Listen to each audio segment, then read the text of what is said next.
हरे कृष्णा, राधे राधे।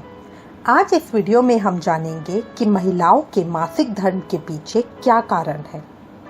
देवराज इंद्र को क्या श्राप मिला और क्यों श्राप मिला। हमारे पुराणों में एक कथा आती है। एक दिन देवराज इंद्र बड़े अहंकार के साथ अपने सिंहासन पर बैठे थे। बहुत से देवता, ऋषि, गंधर्व, किन्नर आदि सभा में थे। उस समय बृहस्पति जी वहां पर आए। सब उनके सम्मान के लिए खड़े हो गए, परंतु इंद्र गर्व के मारे खड़ा ना हुआ। यद्यपि वे सदैव उनका आदर किया करते थे। बृहस्पति जी इसे अपना अनादर समझते हुए वहां से उठकर चले गए। बाद में इंद्र को बड़ा शौक हुआ और उसने सोचा, देखो मैंने गुरुजी का अनादर कर दिया, मुझसे बड़ी भारी भूल हो गई। गुरुजी के आशीर्वाद से ही मुझको ये वैभव मिला। उनके क्रोध से यह सब नष्ट हो जाएगा, इसलिए उनके पास जाकर उनसे क्षमा मांगनी चाहिए, जिससे उनका क्रोध शांत हो जाए और मेरा कल्याण हो। ऐसा विचार कर इंद्र उनके स्थान पर गए। जब बृहस्पति जी ने अपने योग बल से यह जान लिया कि इंद्र क्षमा मांगने के लिए आ रहा है, तब क्रोधवश उनसे भेंट करना उचित न समझकर अंतर्ध्यान हो गए। जब इंद्र ने बृहस्पति जी को घर पर ना देखा, तब निराश होकर लौट आए। जब दैत्यों के राजा विश्वकर्मा को यह समाचार मिला, तो उसने अपने गुरु शुक्राचार्य की आज्ञा से इंद्रपुरी को चारों तरफ से घेर लिया। गुरु की कृपा न होने के कारण देवता हारने व मार खाने लगे।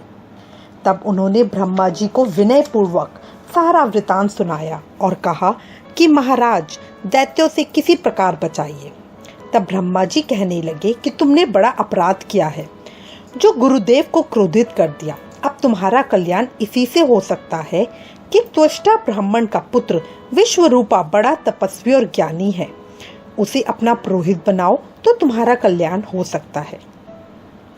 यह वचन सुनते ही इंद्र त्वष्टा ऋषि के पास गए और बड़े विनती भाव से उनसे कहने लगे कि आप हमारे पुरोहित बनने की कृपा करें, जिससे हमारा कल्याण हो।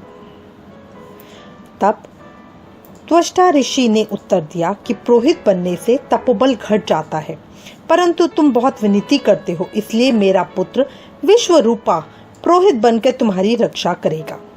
विश्वरूपा ने पिता की आज्ञा से पुरोहित बनकर ऐसा यत्न किया कि हरि इच्छा से इंद्र विश्वकर्मा को युद्ध में जीतकर अपने इंद्रासन पर स्थित हुआ। विश्वरूपा के 3 मुख थे।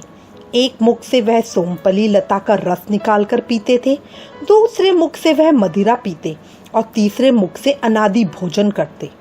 इंद्र ने कुछ दिनों उपरांत कहा कि मैं आपकी कृपा से यज्ञ करना चाहता हूँ। तब विश्वरूपा की आज्ञा अनुसार यज्ञ प्रारंभ हो गया।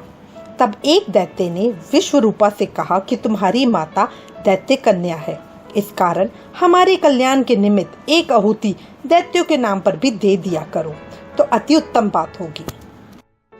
विश्वरूपा जी ने उस दैत्य का कहा मानकर आहुति देते समय दैत्य नाम भी धीरे से लेने लगा। इस कारण यज्ञ करने से भी देवताओं का तेज नहीं बढ़ा। इंद्र ने यह वृतांत जानते ही क्रोधित होकर विश्वरूपा के 3 सर काट डाले।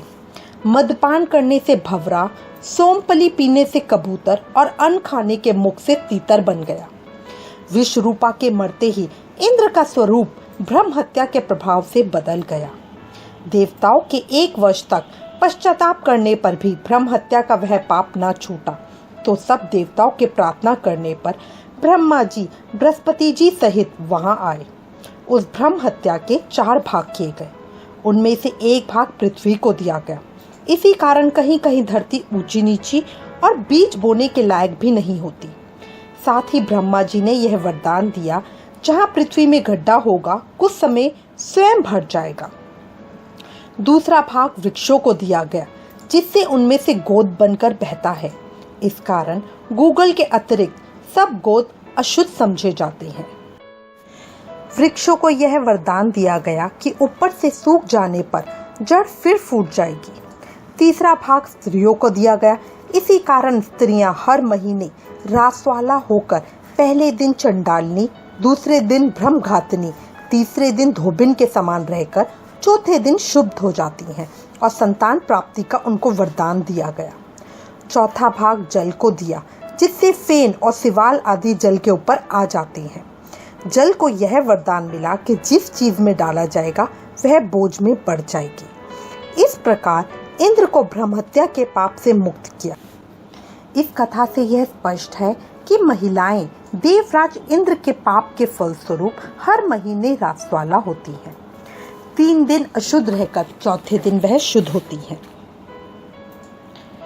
मैं उम्मीद करती हूँ यह कथा आपको रोचक लगेगी और इससे आपको बहुत जानकारी प्राप्त होगी। इससे रिलेटेड अगर आपके पास कोई भी कमेंट्स या सजेशन है तो प्लीज़ हमें लिखिएगा। Thank you for watching. Hare Krishna.